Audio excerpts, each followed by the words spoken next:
अनूप आख्यान आवे कुमारी अंतरे सहु सांभळजो सावधान। मोटा हरिजन हरिना जेना तप परायण ताना त्याग वैराग्यनी मूर्ति अति नियम मां जेना माना।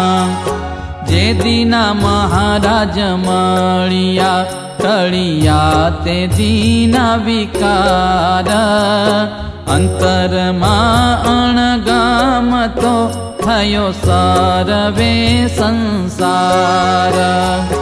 मात तात कुळ कुटुंबनो जेणे कर्यो अतिशय अभाव भज्या श्री भगवान ने तजी अन्य उछावा।